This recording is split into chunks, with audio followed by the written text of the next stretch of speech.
Good morning, BSN. My name is Paul Adeyinka, and it's a pleasure to welcome you to our Tuesday Zoominar this morning. This episode is episode 110 of the Good Morning BSN, and thank you all for joining in. Today's topic is leading change in complex systems, scaling agri-food SMEs across Africa. The topic explores part of change leadership, and for this discussion, we are joined by Mercy Olorunfemi, who is our speaker for today, and Tomisin Odunmbaku, our reflector. Mercy Olorunfemi is a multi-country program leader with over 10 years experience advancing food system transformation and inclusive development across Africa. She has managed over 20 million euro projects impacting over 10,000 women, youth, and SMEs at GAIN. She leads the Nutrition Impact at Scale project and drives partnership with enterprise support organizations.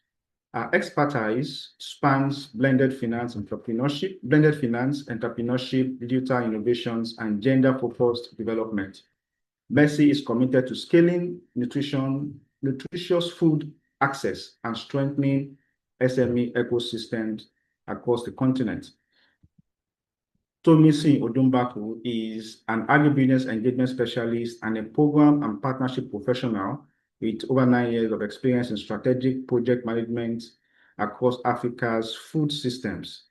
He currently serves as the National Program Manager at GAIN, leading private sector engagement and multi-stakeholder collaborations with the Scaling Up Nutrition Business Network. His expertise spans food system analysis, MSME acceleration, and digital finance systems for enterprise growth. Tomisin has successfully coordinated partnership across government, private sector, and development organizations to drive sustainable impacts. He is passionate about transforming systemic challenges into scalable opportunities for African businesses. So, Mercy, over to you for your session.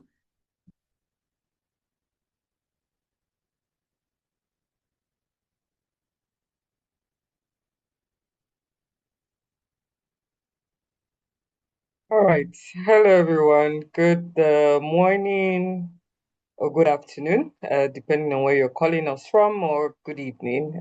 Good to see us on the call. Happy that we have almost 100 people, 100 participants on this session. So welcome to today's session. Correction, my name is Mercy Olorunfemi, not Olorunfemi. Yeah, that's okay. I'm from Nigeria. So excited to be here. He has told you a bit about me. I work for the Global Alliance for Improved Nutrition, which is an organization that is designed to support to reduce malnutrition in not just Africa but across the world, right? And I lead a global project that spans across 6 countries: Nigeria, Uganda, Kenya, Mozambique, Benin, right? I need a project across the 6 countries to scale up nutrition and also to scale up businesses, SMEs, agri-food businesses across these countries. So I'm really excited to be here today. So thank you very much, BSN, for inviting me the second time to join this session. And my presentation will focus on leading change in complex systems that's scaling agri-food in Africa. If you have questions as we go on, please just drop it in the chat box. I think there should be a question box. You can also do that. Yeah, please just drop it there, and I would respond. I would respond as we continue, or any other person can respond. So thank you very much for joining once again. Okay. Some reason. Okay.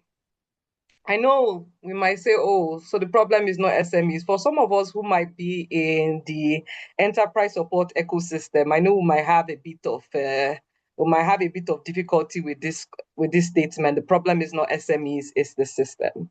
You might be wondering why we're saying that. Across the countries where I have worked, which is basically 8 countries altogether, if you look at my years in at work, the problem is not just it's not SMEs, it's the system they operate in. So think about the infrastructure that's enabling SMEs, think about the infrastructure where they work, think about the agri-food supply chain, and think about the efficiency, think about policy. When you think about it holistically, when you think about access to credit, right? Do these SMEs have access to credit? Do agri-food SMEs have access to credit? Do they have the right supporting policies? If those supporting policies exist, are they being enabled to leverage those policies properly? What kind of credit do they have access to? What kind of land ownership rights is in that country right now? When you think about these things holistically, when you think about power, you would agree with me that it's not the SMEs, it's actually the system, right? The system to enable them to actually scale, the system to enable them to grow. We're not talking about being able to start businesses now. How do these SMEs actually scale? Are they being empowered to scale? Is there an opportunity for them to scale? And that's the core of this conversation. If you look at the stagnation gap across African countries, over 70% of agri-food SMEs struggle to scale despite existing support. So these days we have programs being run by commercial organizations, commercial banks. We have agri-food programs being run by development organizations. We have agri-food programs being run by federal government, state governments, multinationals in different value chains, from the nutritious value chain to not so nutritious value chain, supporting agri-food SMEs. So why is it that these SMEs are still struggling? Again, it's the system, right? Amongst this is the missing middle, where we don't identify with them. The fact that transformation discussions often start at the farm, ignoring the other part of the supply chain. So ignoring the processors, ignoring the distributors, ignoring the wholesalers, retailers, ignoring the infrastructure that actually supports the agri-food SMEs or supports the food system transformation that we all talk about. When this is not looked at, when the missing middle is ignored, or when this middle is ignored, what happens? If you go today and you go to your supermarket, if you're in Nigeria, in Africa like me, you go to a market in your neighborhood, and the mama burgers, if you're in Kenya, the mama burgers that's supposed to be selling vegetable, or the kuku mamas that sell chicken are not there, what happens to the food? How do you actually scale when the framework or the infrastructure to scale is not there? Right? How do you actually do that? These are some of the things we need to look at as we're talking about the missing middle, and we're talking about the system. The invisible infrastructure. One of the things that I think is missing in most of the conversations we have is the fact that the missing layer is largely built and run by women who move from fields to families. They move the food from fields to families. If you don't have these women running, if you don't have these women being supported, I already mentioned mama burgers. Mama burgers are the vegetable sellers in East Africa. The kuku mamas are women that sell chicken, affordable chicken that anybody can purchase in Kenya. If you don't have these women running and selling this produce that you go to buy, what happens to the cost of food? How does this food actually reach you in your homes? And how do we support these women to scale their businesses? Why is it that these women have been in business for so long and they are not scaling? So you see now that the problem is not starting businesses. It's not entrepreneurship, it's the system. Which is why we're saying SMEs are not just failing, the system is failing them. It's not empowering them to scale. It's not enabling them to scale. And that's one of the biggest problems with agri-food SMEs. Now, what leaders get it wrong? I understand that we're talking about agriculture, but there is a role, an agribusiness. There's a role for leaders to actually come in and change this narrative and why their current approaches fail. A lot of time we talk about the fact that there is a shortage of financing in agriculture. I know there is a figure by IFC on financing shortage in agriculture. However, when you really look at it, is it a problem of shortage of capital, or the fact that we are not really looking at who is taking the risk and sharing the risks properly when you talk about agribusiness and credit? The concern that most commercial banks will have, is who's bearing the risk? When this business fails, or should this business fail, who's going to bear the risk? Agribusiness has a lot of risk. So who's going to bear the risk? Am I the one to bear the risk? How do we ensure that the risk allocation favors me? And at the end of the day, I get my return on investment. And I also get a bit of a top up on it. How do we incentivize that risk taking on agri-food? How do we look at those things? Those are some of the things that we need to look at. And those are some of the concerns that we have. There are a lot of, should I say, enterprise support organizations, a lot of founding organizations have concerning agriculture. So it's not just a shortage of capital, it is risk. How do we look at risk? Then generic and specific support. Most of the support we see that comes to agri-food SMEs are too generic, they are too broad. There is no one size fit all. There is really no one size fit all. We need to look at how do we support SMEs based on their needs. What you would support an SME A who's focusing on the rice value chain with might not be what you would use to support the next SME who's focusing on tomato, who needs cold chain storage. You need to look at that. And what stage are these businesses in? Sorry, my slide went to the next one. Right? What stage are these businesses in? Do they actually need that support that we're providing? What you give to an early stage business is not the same kind of support you give to a medium-sized business. These are some of the things you need to consider. These are some of the things you need to consider as you look at supporting and scaling agri-food SMEs. Another thing we also need to look at is the problem of, policy and incentives. But I say problem, right? Policies exist on paper, but most times don't translate into operational incentives for those in the middle. And when I say those in the middle, I mean those in the supply chain, right? Your processors, the women who produce your food, who process your food from what you saw on the farm to something nice, your distributors, your wholesalers, retailers, women on the streets. If those policies do not support them, how do we have an efficiently run food system? How do we ensure that these businesses scale? Because they don't have support. What kind of support do they have for cold chain storage? For the women who sell chicken, they have to refrigerate sometimes, they have to store in a cold environment. Do we have the infrastructure for electricity? These are some of the issues, and these are things that leaders need to look at when they talk about supporting agri-food SMEs to scale.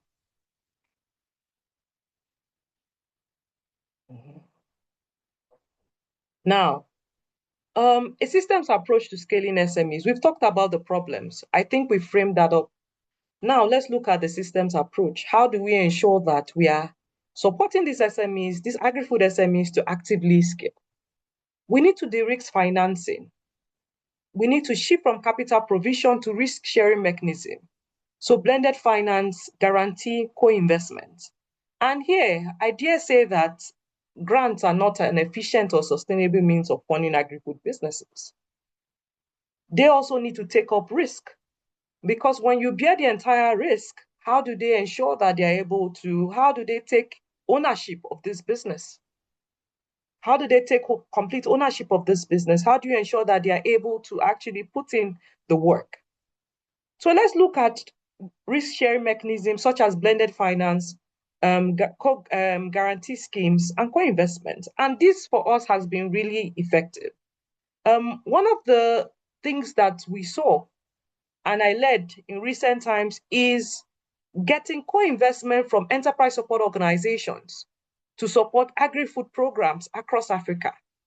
When we initially thought about it, we thought, oh, would these enterprise support organizations want to work with us and put their money where their mouth is? And say, oh, I'm going to give give how much? Give $700,000. I'm going to give $500,000. I'm going to give $100,000 to support SMEs in my country to solve problems. But we took that risk, and the answer was yes. We had organizations, big organizations across Africa who were ready to take up that risk and also invest in the SMEs that they work with. And that has been a game changer, working with ESOs at that level, right? We also looked at it to ensure that these SMEs, these agri-food SMEs, are sustainably supported, not just by giving grants that you can monitor, you can track. How do we ensure that these SMEs, and we looked at it, let's work with a financial institution to share the risk. By having a guarantee scheme, we're sharing the risks. And that has also been helpful to ensuring that these businesses have roving funds to keep on supporting SMEs even at the end of our program. Embedding enterprise support, positioning as ESOs as core delivery structures. I think this is really key. Local partners support SMEs on a day-to-day. It's their bread and butter. You need to involve local partners, and you need to look at localization. Very important. You need to look at localization to support the businesses you work with, right? You can't take a strategy from Nigeria and immediately just copy and paste it in Uganda. It wouldn't work. You need to tweak it to fit the delivery infrastructure. And most of the time, or more often than not, the delivery infrastructure in those countries are the enterprise support organization. And then you need to align policy with markets. Whatever you're designing, you need to design incentives that translate policy into real-time SME participation and growth. If you're talking about inclusive development of programming or inclusive programming to support, or what you're developing a program to support SMEs, if it's not designed in a way that supports SME participation and growth, remember, these are business people. They have work to do. They have markets to go to. It wouldn't work. And it should be one that translates policy into the real-time work. So not just developing policies that are not being used, let your policy translate into real-time programming, and let us see it in how you design programs and ensuring that there's inclusivity in what you're doing. Now, right, leading change in the complex system. I think we've already started sharing how we can lead change in complex systems. We need to move from delivering programs to reshaping systems. Very, very key. And you cannot do this by just creating program without considering local ecosystem. You need to build coalitions that support access to finance, so coalitions that support access to finance, coalitions that support policies that work. You also need to build coalitions that ensure that the people that need the program gets it. The SMEs that need the support get it. Young people are included. People living with disabilities are actually incentivized and supported across. And prioritize execution over intention. You might have the best intention, but how do you execute? Execution is everything. You can design a flawed program and you might have the best intention to design a good program, but the execution is flawed. Your program, your investment will be flawed.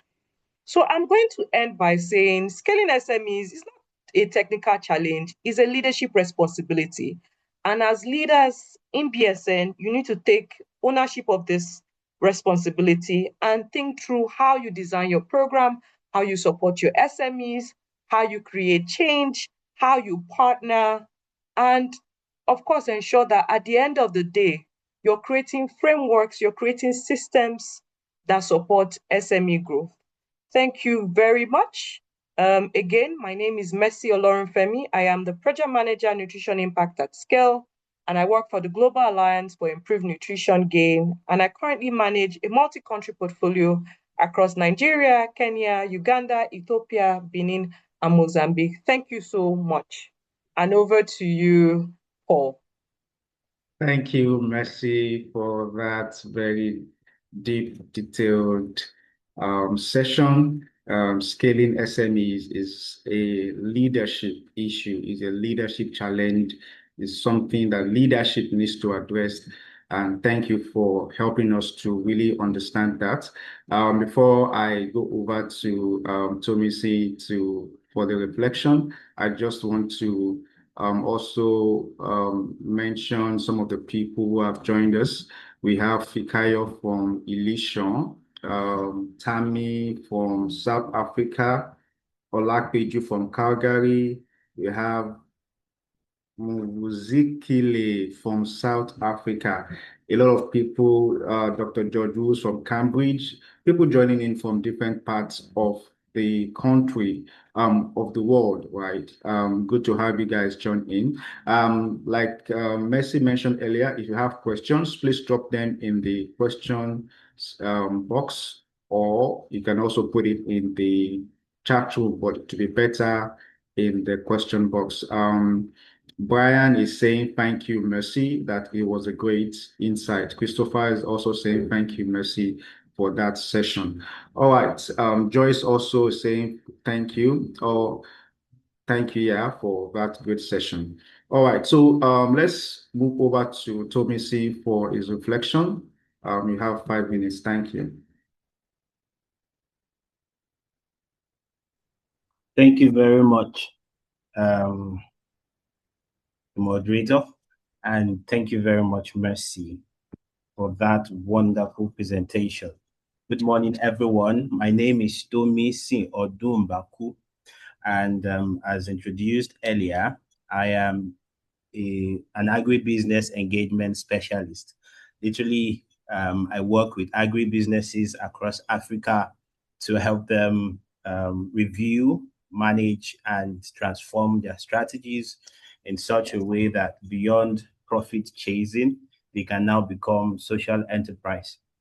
And I support them with access to a lot of the things that Mercy have mentioned.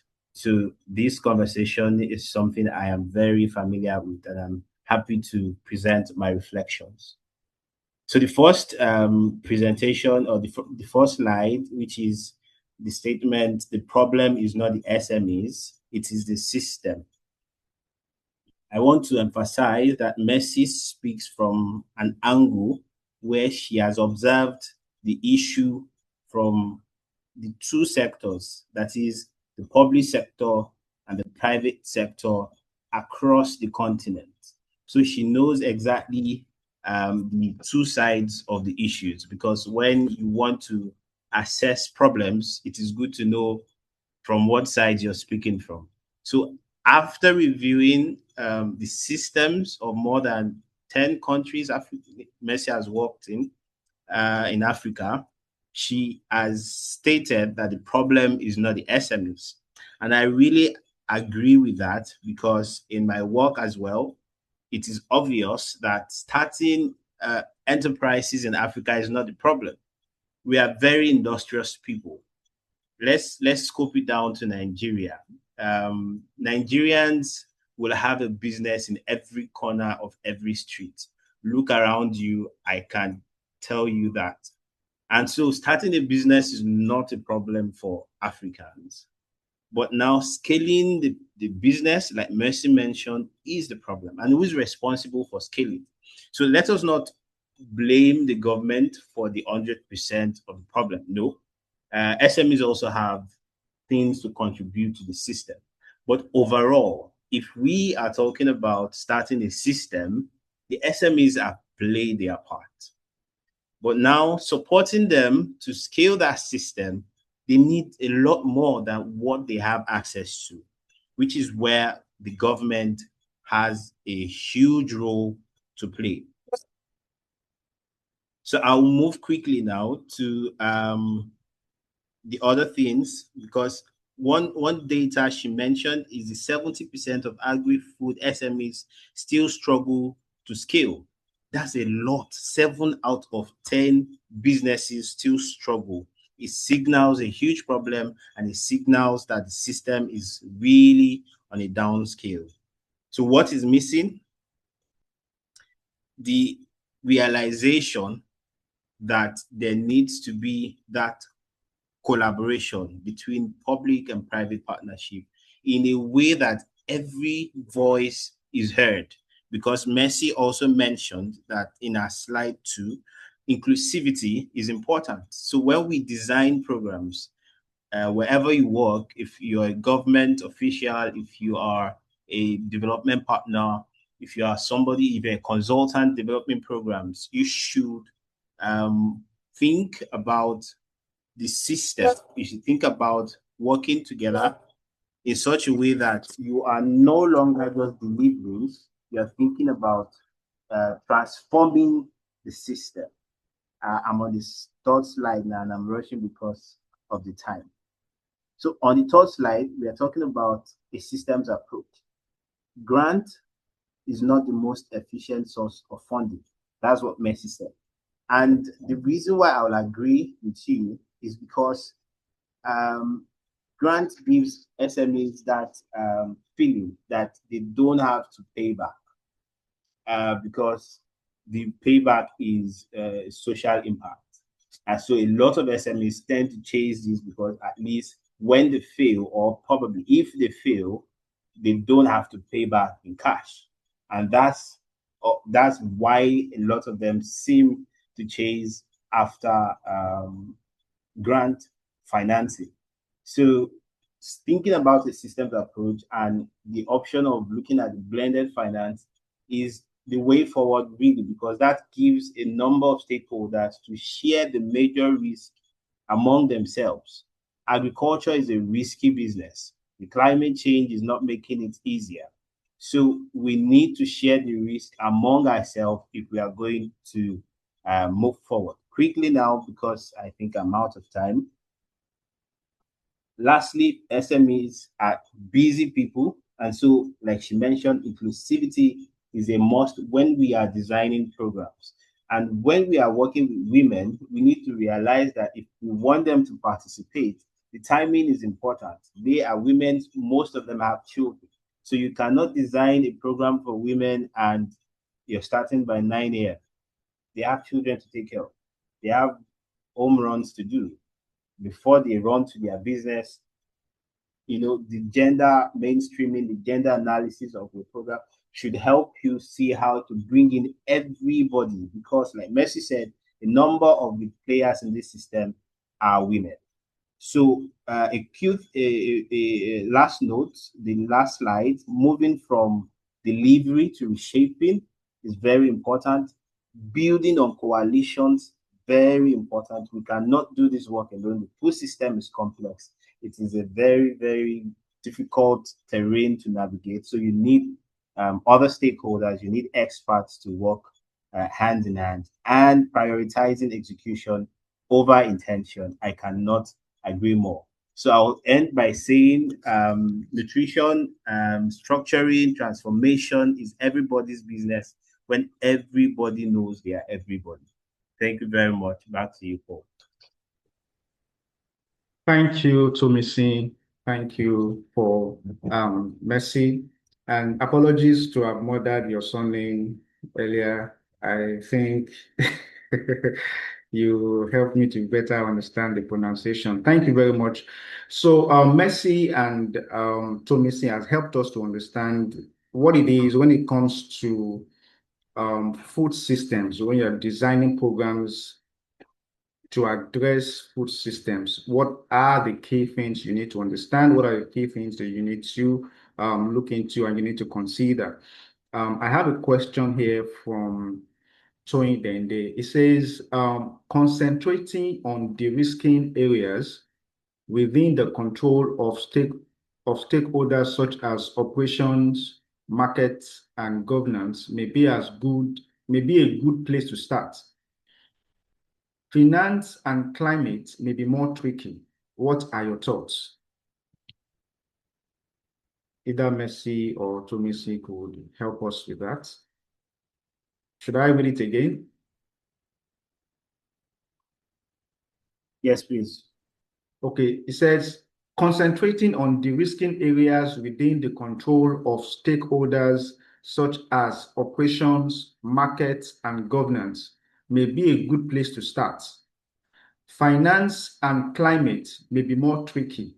What are your thoughts? Mercy, do you want to go first, or should I? Mercy, you are muted.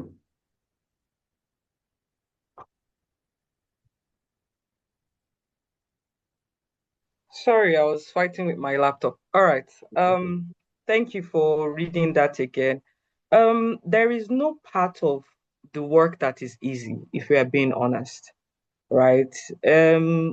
We say working with stakeholders and collaborating and ensuring that we are consolidating our work.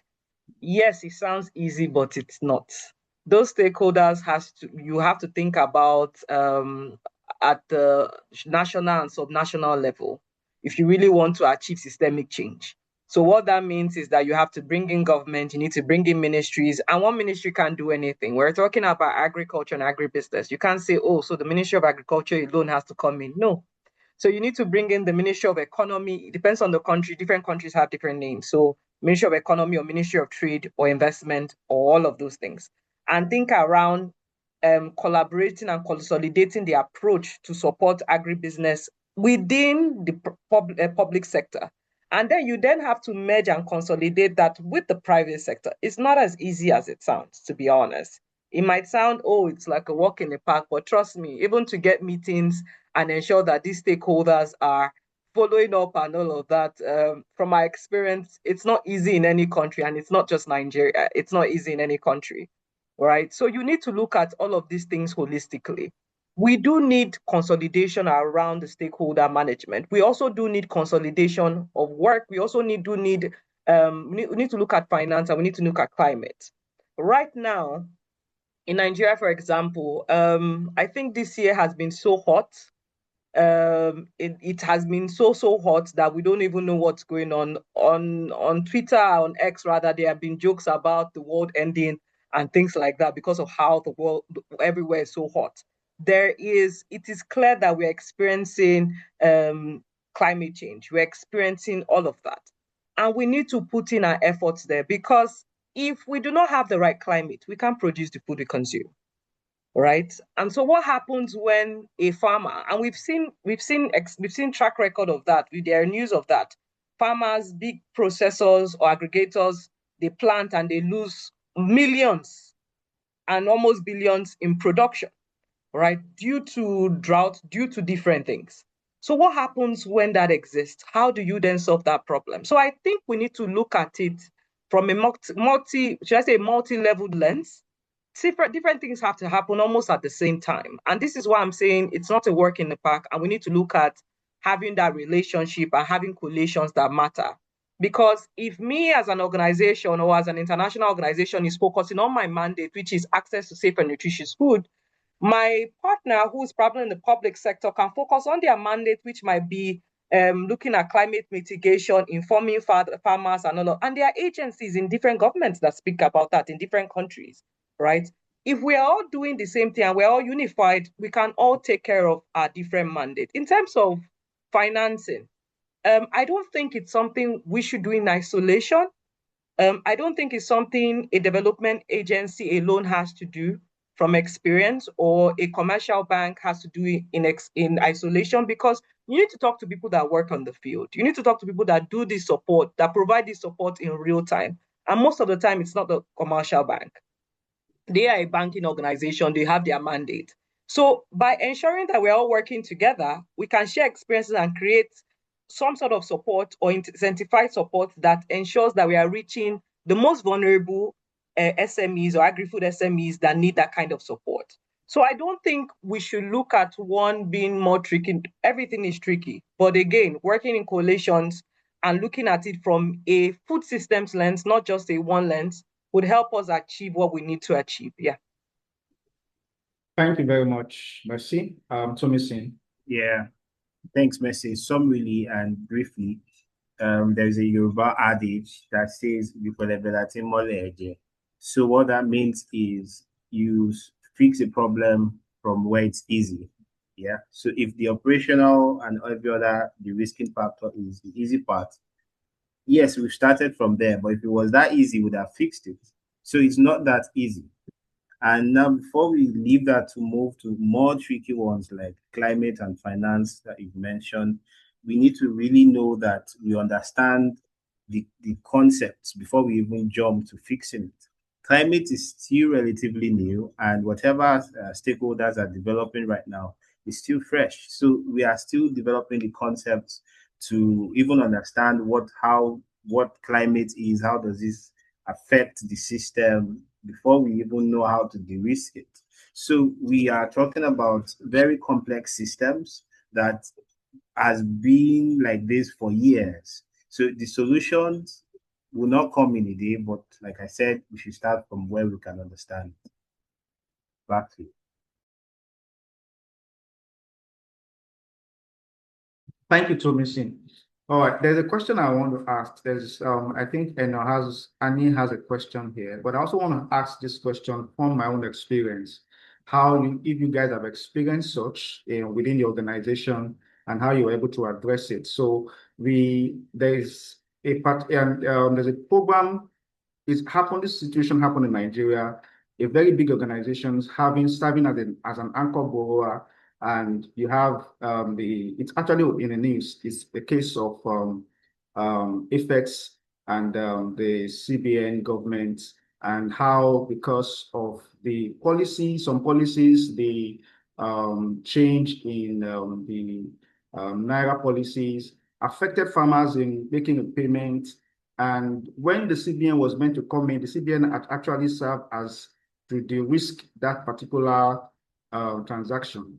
But when the CBN was going to come in to provide the NISA grant that was the risking that was done, the CBN failed to do that, and the bank went after the anchor person, after FX, and the whole transaction was a bit of a mess. And now the challenge is that the company who is the anchor, who serve as the anchor borrower, that's FX, is losing business, is losing staff, is losing a whole lot of things because of policy issues. Have you in GAIN have to experience such problems, and how have you been able to handle such challenges?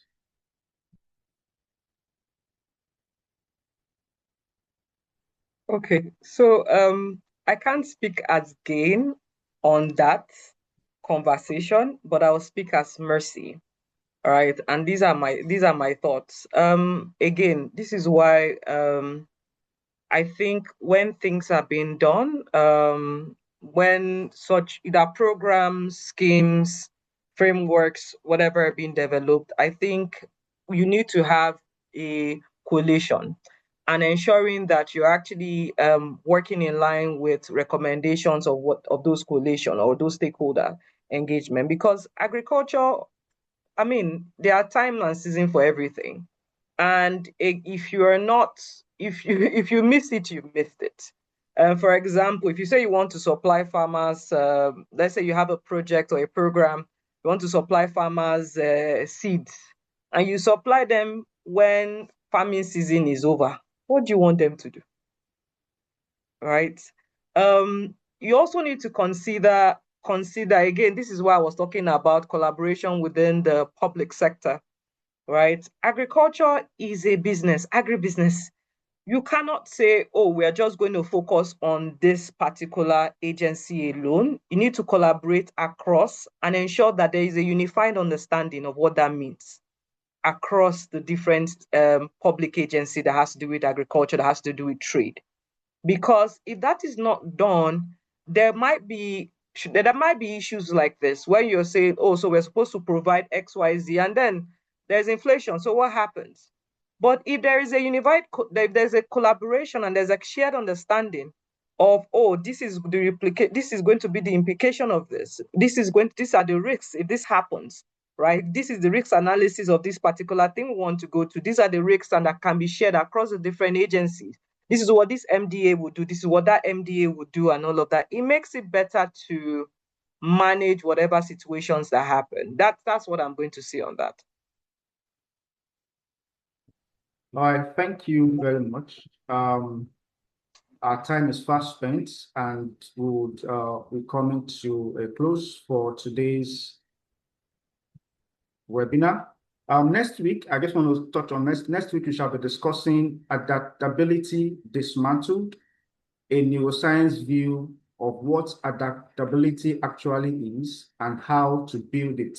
We'll be having Mary Senkolska, CEO, Creative Brain, and Aisha Garba to help us in addressing that. I want to say thank you to everyone who has made today very excellent. Thank you for your presentation, Mercy, and thank you for your reflection as well, Tomisin. Thank you as well to our lovely audience for your participation and for the questions that were asked. I also want to say thank you to Team BSN and our corporate partners, the Culture Factor Group and Chink Global. Thank you, everyone. See you next week. Enjoy the rest of your day.